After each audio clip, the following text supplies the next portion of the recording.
Sekali lagi saya menyapa Shalom.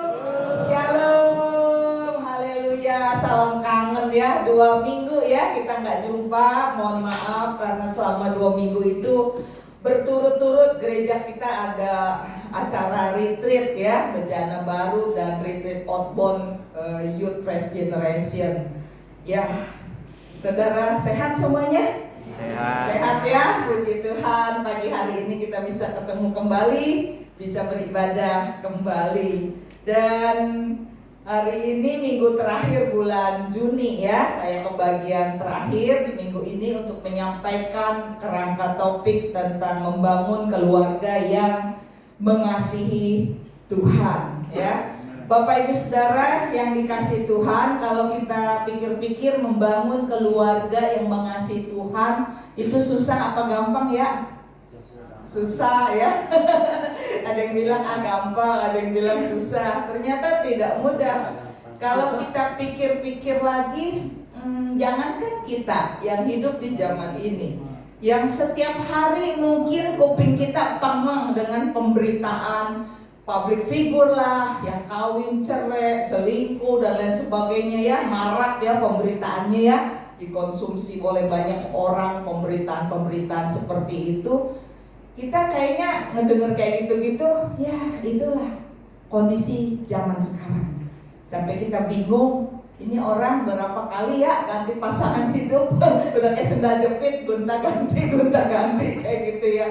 Orang gak terlalu menghormati lembaga perkawinan, orang gak lagi menghormati satu nilai luhur yang ada dalam keluarga, dalam pernikahan. Nah Bapak Ibu Saudara, kalau Bapak Ibu Saudara pernah kondangan ke saudara kita sepupu ya, siapa yang pernah ya pasti ya dapat undangan ke saudara kita sepupu, itu mereka pasti kalau menyampaikan salam kepada kedua mempelai pasti dikasih doa semoga menjadi keluarga yang sakinah, mawaddah, warahmah gitu ya.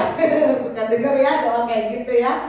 Dulu juga saya nggak terlalu paham apa arti doa mereka gitu. Ternyata saya pikir mengandung satu nilai yang baik juga. Maksudnya mereka memohon supaya Tuhan memberkati keluarga mereka menjadi keluarga yang sakinah, keluarga yang ada kedamaian, ada sakinah glory, ada hadirat Tuhan hadir di tengah keluarga. Begitu maksudnya. Keluarga yang sakinah, keluarga yang mawadah. Artinya keluarga menjadi satu wadah, satu-satunya wadah untuk berbagi cinta, berbagi kasih sayang, berbagi kemesraan. Wadahnya satu, nggak bisa cemplung sono cemplung sini. Satu mawadah gitu ya. Warohmah, keluarga yang dirohmahi, yang dirahmatin, yang diberkati kalau bahasa kita mah. Jadi satu doa yang baik. Dan saya berpikir seharusnya keluarga-keluarga Kristen menjadi keluarga-keluarga yang lebih sakinah mawaddah warohmah, harusnya begitu. Tapi inti dari fakta bilang keluarga Kristen ribut. Dari terbit matahari sampai terbenamnya ribut terus gitu ya. Boro-boro sakinah mawaddah warohmah begitu ya. Keluarga-keluarga Kristen jarang yang menjadi teladan.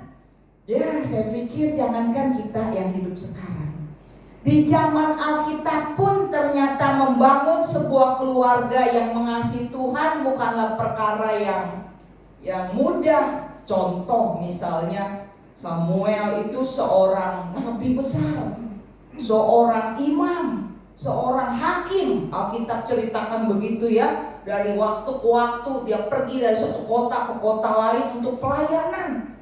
Oh, luar biasa Nabi Samuel. Tapi Alkitab juga mencatat bahwa anak-anaknya bukanlah orang yang takut akan Tuhan. Anak-anak Imam Samuel itu ya suka memutar-balikan fakta.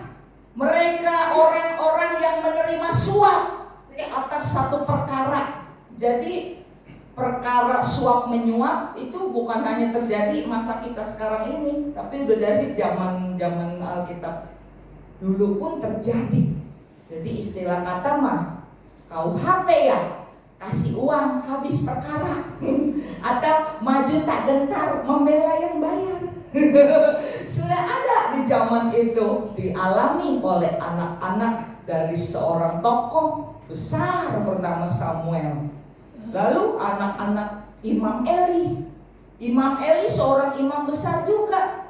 Tapi Alkitab mencatat anak-anaknya melakukan hal-hal yang dursila. Anak-anaknya melakukan hal-hal yang gak baik di bait Allah. Lalu siapa lagi? Daud misalnya. Siapa tidak kenal? Dia raja besar. Namanya diabadikan sampai hari ini. King of David ya. Tapi Alkitab juga mencatat anak-anak Daud tidak hidup takut akan Tuhan. Lalu siapa lagi? Ayub misalnya. Ayub orang kaya, termasyhur dan terkaya di zaman itu. Tapi Ayub punya seorang istri yang tidak takut akan Tuhan. Pada waktu Ayub jatuh susah, kena penyakit pula ya. Ibarat bahasa kita mah udah jatuh, tiban tangga, digigit anjing, dijeblos got lagi. Ya pokoknya udah dalam keadaan susah lah.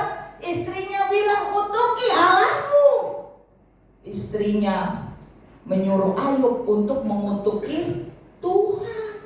Ya, jadi saya pikir memang membangun keluarga yang mengasihi Tuhan, membangun keluarga yang bisa berhasil secara rohani dan jasmani, itu bukan perkara yang mudah.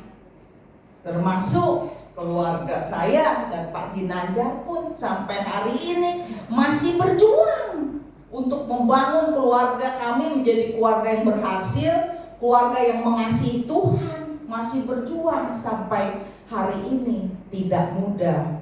Karena itu Bapak Ibu Saudara, kita lihat firman Tuhan dari Mazmur 127 ayat 1. Oh, multimedia belum bisa ditayangkan ya. Yuk kita baca aja ya, Mazmur 127 ayat 1. Kita buka Mazmur.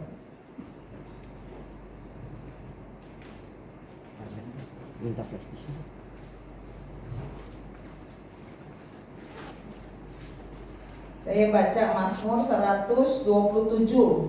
Yuk Bapak Ibu Saudara, saya masih tunggu ya. Mazmur 127 ayat 1. Berkat Tuhan pangkal selamat, nyanyian ziarah Salomo. Jikalau bukan Tuhan yang membangun rumah, sia-sialah usaha orang yang membangunnya. Jikalau bukan Tuhan yang mengawal kota, sia-sialah pengawal berjaga-jaga. Saudara, nyanyian ziarah Salomo ini di dalam Mazmur 127 ditulis pada saat nyanyian ziarah ini umat Tuhan naik ke Yerusalem ya, ke atas gunung bait Allah di Yerusalem.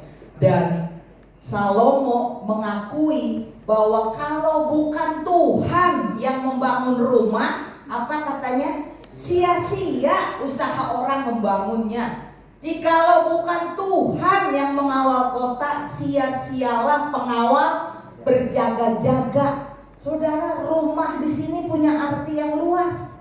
Bukan cuma rumah tangga, tapi juga rumah usaha, rumah pelayanan. Apa yang kita bangun dengan tangan kita, dengan kekuatan kita, dengan pikiran otak kita, semuanya akan sia-sia kalau bukan Tuhan yang membangunnya.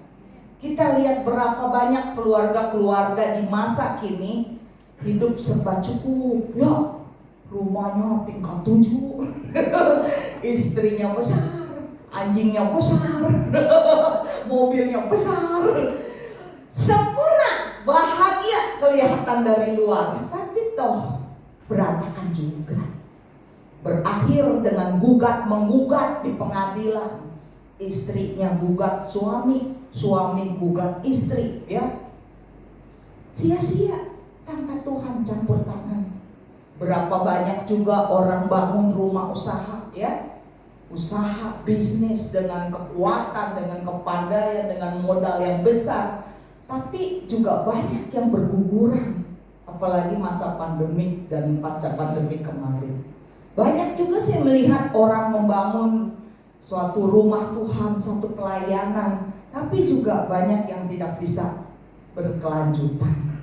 Jadi intinya kita membutuhkan Tuhan untuk campur tangan dalam apapun yang kita bangun.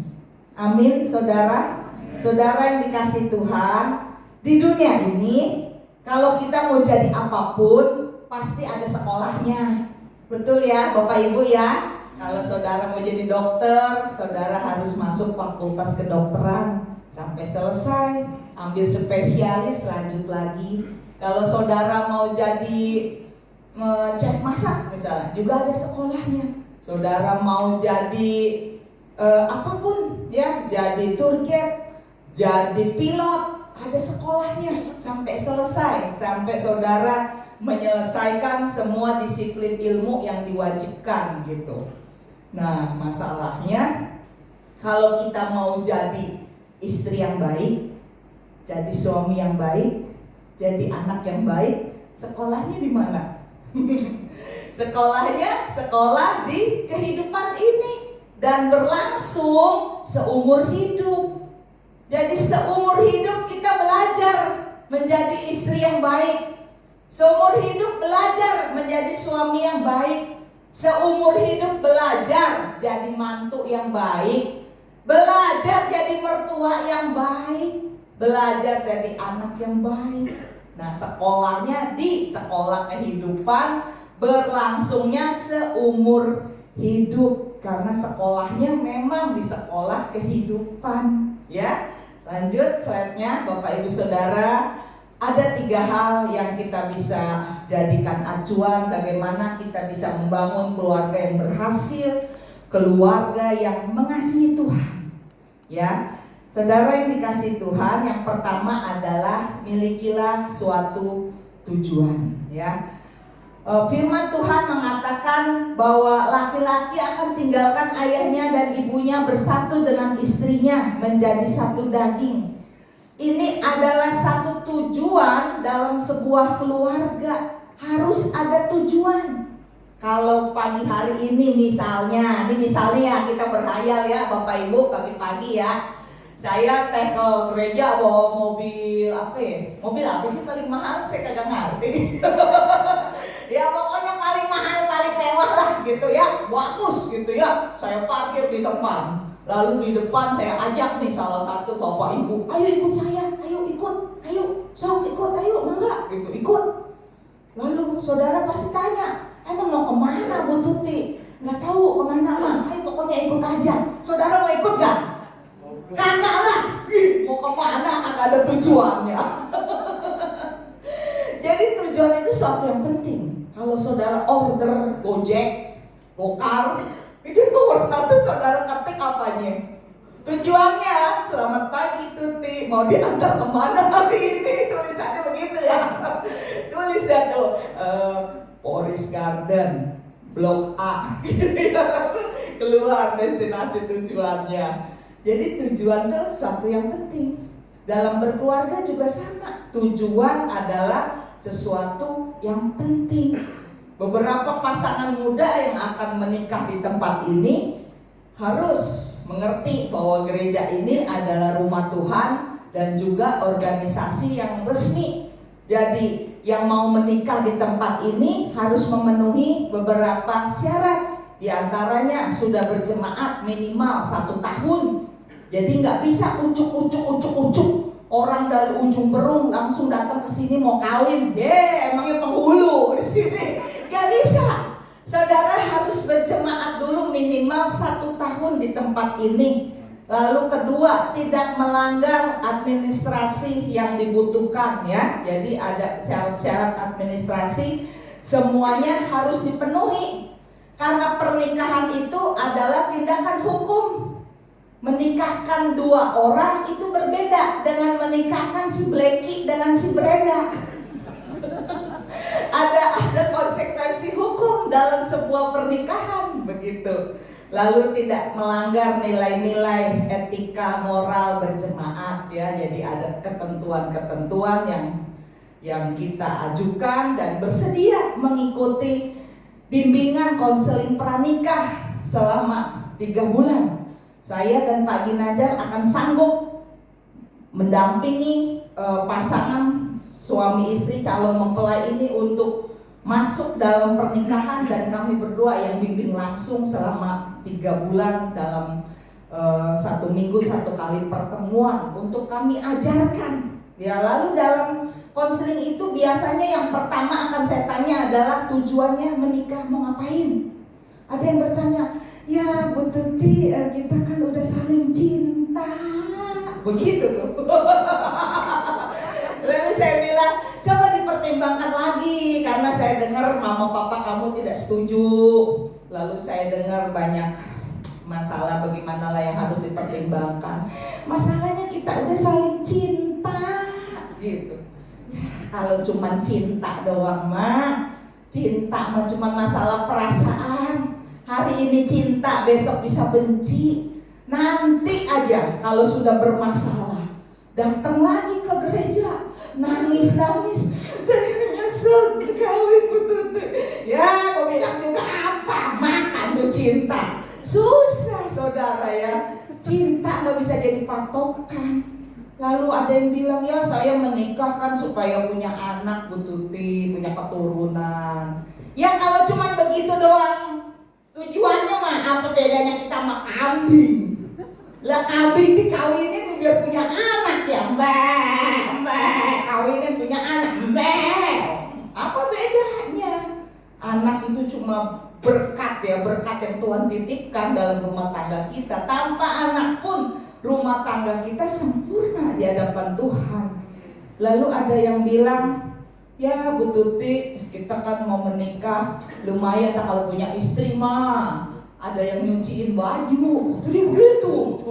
Ada yang masakin katanya, ada yang ngepelin rumah. Idi, kayak mau cari TKW gratis. Tujuan itu semua nggak salah sih, tapi kurang kuat karena faktor umur, karena ingin punya anak, karena ingin ada yang melayani, nggak kuat. Tujuan paling kuat adalah bersatu, kesatuan. Karena firman Tuhan bilang dalam Kejadian 2 ayat 19, tidak baik manusia itu seorang diri saja. Aku akan memberikan seorang penolong yang sepadan dengan dia. Jadi pada waktu kita menikah ada satu oneness, kesatuan. Kita menjadi utuh begitu, memenuhi panggilan Tuhan. Wah, ini pengantin zaman Siti Nurbaya ini ya. Tuh foto Pak Ginanjar umur 27, Bapak Ibu ganteng, 27 mah dia. Dulu 27 umurnya, ganteng, paling ganteng sekelurahan Kapuk. Ya itu saya, badannya masih selembar, saya tipis, belum tebal berjilid-jilid kayak begini. Tipis badannya, sepadan, penolong yang sepadan. Pernikahan inisiatifnya Tuhan. Tuhan yang punya inisiatif untuk memberikan jodoh, memberikan pendamping, memberikan penolong yang sepadan. Lanjut. Ini adalah dasar yang kedua. Pada waktu kita mau membangun keluarga yang berhasil, keluarga yang mengasihi Tuhan, kita harus punya satu komitmen. Di atas semuanya itu, kata surat Kolose pasal 3 ayat 14, kenakanlah apa Bapak Ibu? Kasih sebagai pengikat yang mempersatukan dan menyempurnakan. Ayat ini banyak dikutip di undangan-undangan pernikahan.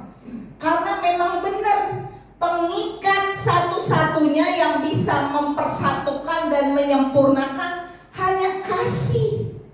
Tanpa kasih nggak bisa.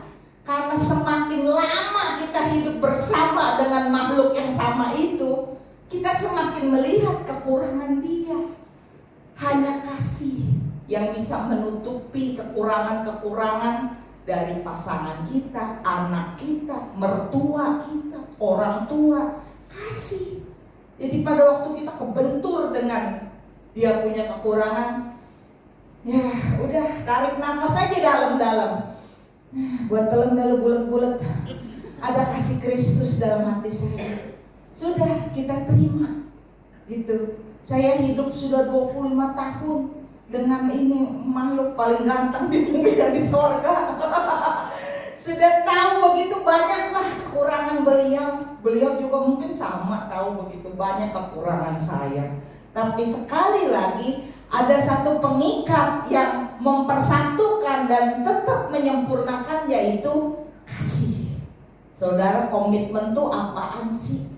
Definisinya mah panjang, lebar ya. Susah deh kalau kita jabarin, nah kita main simple aja. Komitmen itu kayak kita main roller coaster. Oh, siapa sih ini pernah ke dunia fantasi?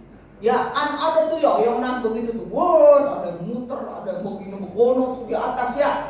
Nah, komitmen itu adalah pada saat kita sudah duduk dan sudah pakai seatbeltnya, plak. Wah, udah kita ikut ke permainan. Di atas mau pusing, mau muntah, mau mual, mau nangis, mau teriak-teriak. Saudara bisa hentikan gak permainan itu? Gak bisa, gak bisa. Karena udah jalan itu roller coaster di atas.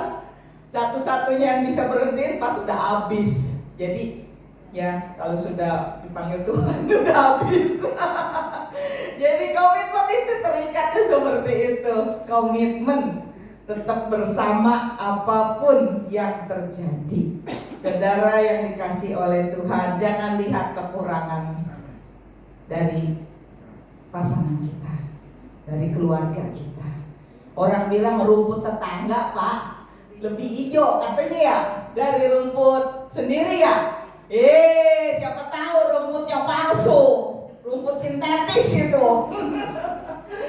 Jangan suka membanding-bandingkan keluarga kita, suami, istri ya, anak ya, apalah dengan orang lain. Yang penting kita terikat satu komitmen dengan kasih Kristus. Makanya bagi yang belum menikah ya, harus pikir matang-matang. Karena komitmen ini mengikat. Waktu kita menikah, maju di altar Tuhan. Ini sekarang banyak orang muda sepelekan hal ini dan anggap enteng masalah ini. Pada waktu dia maju ke altar Tuhan, pernikahannya disaksikan oleh jemaat Tuhan, oleh orang tua, dan oleh Tuhan Yesus. Jadi orang Kristen itu sebenarnya menikahnya bertiga loh, bukan berdua, bertiga. Suami, istri, dan Tuhan Yesus diikat menjadi satu. Jadi kalau engkau mengkhianati istrimu, kau mengkhianati Kristus dan istrimu. Kalau engkau mengkhianati suamimu, kau mengkhianati Kristus dan suamimu. Kan tiga orang itu, tiga pribadi itu ada di tengah keluarga kita. Ya kalau zaman sekarang orang nggak terlalu paham hal ini. Jadi kalau menemukan satu masalah, menemukan satu problem, ya udah pisah saja. Langsung talak satu, talak dua, cerai begitu ya. Anggap sepele suatu pernikahan. Padahal komitmen itu mengikat, menyatukan, dan menyempurnakan. Yang ketiga adalah kita harus tetap memiliki understanding, pengertian. Amsal 24 ayat 3 mengatakan dengan hikmat rumah didirikan, dengan kepandaian itu ditegakkan. Saudara, menurut sebuah survei 70% pasangan yang sudah bercerai, jauh di dalam hati mereka sebenarnya mereka masih saling mencintai. Walaupun mereka sudah bercerai, tapi masalahnya mereka gak bisa lagi hidup satu rumah. Kalaupun hidup satu rumah, komunikasi mereka terputus. Sudah kayak orang indekos aja begitu saudara. Lulu gue ya, kalau bahasa Jakarta mah gak ada lagi pembicaraan, gak ada lagi saling tertawa, tukar pikiran, ngobrol, udah gak ada lagi. Saudara, cinta saja tidak cukup untuk membangun sebuah keluarga yang bisa mengasihi Tuhan, keluarga yang harmonis, keluarga yang manis di hadapan Tuhan. Tetap dibutuhkan hikmat. Hikmat dan pengertian ini berapa lama kita belajar?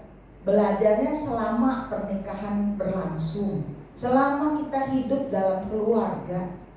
Karena kita bersama dengan orang yang berbeda. Setiap kita punya kepribadian yang berbeda-beda, ya, punya respon terhadap masalah berbeda-beda. Contoh, misalnya suami istri menghadap ke kantor. Awalnya mah janjiannya konseling, katanya minta doa. Pak Gembala minta doa. Ya, ayo silakan bikin janji, masuk tuh ke kantor. Di kantor dia berantem. Suami istri, suaminya diem aja di pojokan dekat bangku yang hitam tuh, diem aja. Istrinya di bangku yang lebar. Nyerocos aja. Istrinya ngoceh begitu ya, saudaranya nyerocos aja. Lalu suaminya bilang, tuh Bu Tuti lihat istri saya, perempuan begini Tuhan kasih. Katanya begitu. Perempuan gak punya otak, katanya begitu ya. Terus dibilang begitu, istrinya nangis. Bu Tuti dengarkan ngomongan dia kan, saya dibilang gak punya otak, emang dia lelaki gak punya perasaan. Saya mau di tengah-tengah melongo, jadinya bingung bagaimana nih ya urusannya. Dan saya bilang, waduh, satu bilang dia gak punya otak, satu bilang dia gak punya perasaan. Ya, otak sama perasaan sampai berapa kali lebaran juga susah ketemu kali ya. Ya, bilang, Bu, sudah ya Bu, Bapak sudah minta maaf kesalahannya, sudah ya Bu, dimaafin. Nggak bisa Bu, dulu, kalau wanita tuh begitu emang. Dulu dari zaman Siti Nurbaya sampai zaman Siti Nurlela, dia ungkap semua kesalahan suaminya di hadapan saya. Diungkap tuh, diceritain semua tuh ya, udah kayak ahli sejarah tuh si ibu ya, gitu diceritain. Terus kata si bapaknya, tapi itu kan dulu Bu Tuti, sekarang kan saya sudah berubah, saya sudah dipulihkan, saya sudah belajar mengasihi istri saya. Nggak bisa, yang dulu juga lu belum bertobat, katanya begitu. Saudara, wanita dengan pria memang punya perbedaan-perbedaan. Kalau yang pria itu pokoknya udah masa kini, masa depan, gitu. Lelaki mah praktis dia, nggak usah terlalu banyak diocehin. Wanita-wanita harus bertobat, ya. Laki-laki pusing dia kalau dengar banyak-banyak. Anak lelaki kita juga begitu. Yang sudah punya anak lelaki mulai remaja, mulai besar, sama dia nggak mau diocehin. Emang dia lelaki, nggak mau dia diocehin. Dia baru pulang misalnya dari mana-mana, biarin aja dulu dia napas, minum santai, biarin dulu. Nanti udah enak baru kita ajak ngomong. Aduh, menurut mami sih kamu nggak boleh begitu ya, lain kali ya, gitu. Kasih taunya. Jangan dia baru pulang, kita sebagai istri atau sebagai maminya nih, langsung kita bredel dia. Lu begini ya? Marah itu anak. Yang ada kita dilawan dengan kata yang agak keras. Kita sebagai orang tua jadi terluka. Didik anak juga perlu hikmat. Dampingin suami juga perlu hikmat. Jadi hikmat ini penting banget. Kita mengerti lelaki itu seperti apa sih, wanita tuh seperti apa sih, gitu ya. Laki-laki mengeluh, aduh Bu Tuti ampun, istri saya Bu, sepatunya Bu, 2 lemari sepatu semua. Ya Pak, istri Bapak kan emangnya perempuan Pak, saya juga sama Pak, begitu. Ya begitulah, ya baju juga begitu. Kalau lelaki mah ya kemeja 2 setel, kaos 2 setel, celana 2 setel, udah cukup sampai Tuhan Yesus datang. Tapi kalau wanita makanya merah, biru, kuning, hijau, rok lebar, rok sempit. Semua dia perempuan gitu ya, emang begitulah wanita, maklumin aja, pakai hikmat aja kita sebagai laki-laki juga. Kalau istri terlalu ya udah pakai hikmat aja, ya udahlah emang dia perempuan begitu. Yang wanita juga sama, ya sudahlah emang dia lelaki seperti itu. Jadi hikmat dan kepandaian itu diperlukan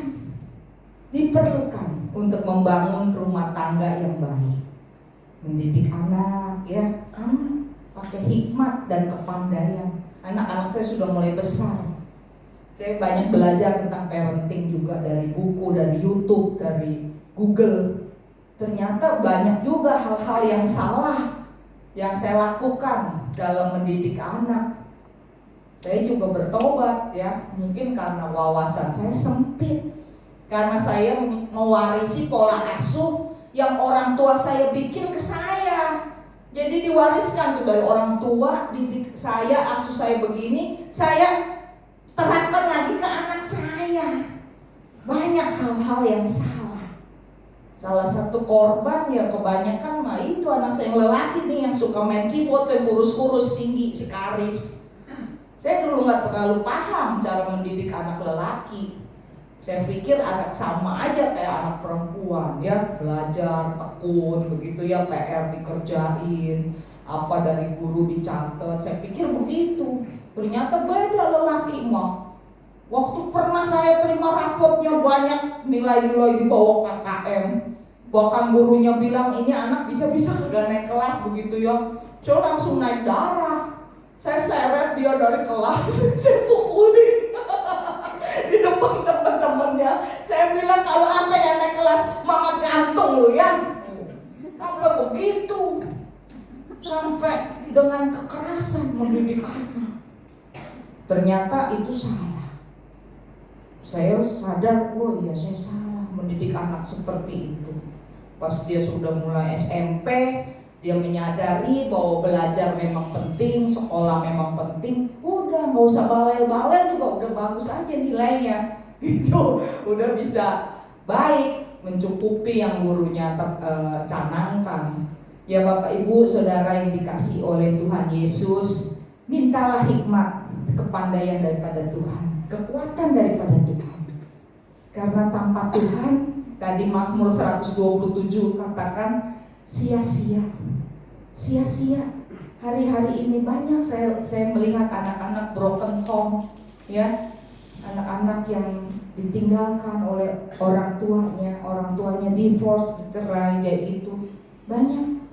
Dan saya agak prihatin gitu. Saya merasa Tuhan, ini ada satu tanggung jawab moral buat saya, Pak Ginanjar, ya, hamba-hamba Tuhan tempat ini, untuk merangkul jemaat, semua jemaat kami rangkul supaya kita sama-sama memiliki keluarga yang berhasil, keluarga yang mengasihi Tuhan, karena itu indah di hadapan Tuhan. Satu kebahagiaan kita adalah saat kita melihat anak-anak kita mengasihi Tuhan. Mereka hidup benar di hadapan Tuhan. Mereka mencintai Tuhan. Mereka karirnya, pekerjaannya, rumah tangga mereka, ya kalau mereka sudah menikah, bisa berhasil. Itu satu kebahagiaan Bapak Ibu. Kebahagiaan yang gak bisa dibayar dengan uang. Bahagia melihat anak-anak punya hidup jauh lebih baik dari hidup kita. Seperti itu hati seorang orang tua, ya, saya rasa semua sama kayak gitu. Karena itu Bapak Ibu Saudara, marilah kita membangun keluarga yang berhasil, keluarga yang mengasihi Tuhan, dengan kita bawa anak-anak kita ke rumah Tuhan. Bapak Ibu yang punya putra-putri, bawa anaknya ke Bethany Kids. Di sana ada guru-guru yang luar biasa. Udah pada tahan banting itu guru-guru, hebat. Saya mah taruh hormat paling dalam buat guru-guru sekolah minggu, mengajar anak-anak jemaat dengan sabar, ya, kasih mereka firman Tuhan sesuai dengan usia mereka. Bapak Ibu yang punya anak remaja, bawa ke ibadah gym, ada di bawah sama Koko Hanes. Biasanya anak-anak umur teenagers gitu ya, umur belasan gitu, mereka sangat butuh teman. Mereka itu kayak teori ikan teri. Kalau datang satu, datang segerombolan. Hilang satu, hilang segerombolan. Bahwa mereka sangat membutuhkan komunitas. Nanti dikasih firman Tuhan dan pengajaran yang sesuai dengan usia mereka. Yang sudah punya anak usia youth ya, sudah SMA, sudah mulai bekerja, kuliah, bawa aja ke ibadah youth hari Sabtu jam 6. Kemalam saya di sini, rame, puji Tuhan 39 ekor yang datang. Rame juga di sini nih. Kita ada diskusi kelompok, mereka diajarkan presentasi ke depan, lalu saya ajarkan, ayo ada yang bertanya, ada yang menyangga, silakan. Seru, rame sampai jam 8 selesai ibadahnya, dari jam 6 ya. Ya bawalah Bapak Ibu Saudara, daripada mereka bergaul kemana-mana, temennya dari entah berantah. Takut kita zaman sekarang. Saya juga takut loh, pergaulan sekarang, rentan narkoba, balapan liar, ngetrek. Waduh, takut kita saudara. Lebih baik kita tahu anak kita ada di mana, siapa teman-temannya, ngapain dia, harus tahu kita, harus cari tahu. Karena anak-anak itu seperti apa firman Tuhan katakan, anak panah di tangan pahlawan. Jadi mau dibidiknya kena kemana itu tergantung pahlawannya yang membidik arahnya. Ya Bapak Ibu Saudara, itulah pesan firman yang singkat saya bagikan pagi hari ini. Mari kita bangun keluarga yang berhasil, keluarga yang mengasihi Tuhan, dengan meminta Tuhan campur tangan dalam keluarga kita. Minta tangan Tuhan ikut membentuk keluarga kita. Minta hadirat Tuhan ada di tengah-tengah keluarga kita. Karena tanpa campur tangan Tuhan kita tidak bisa. Kita penuh keterbatasan. Kita terbatas sekali. Karena itu kita butuh Tuhan yang tidak terbatas. Amin. Tuhan Yesus memberkati. Mari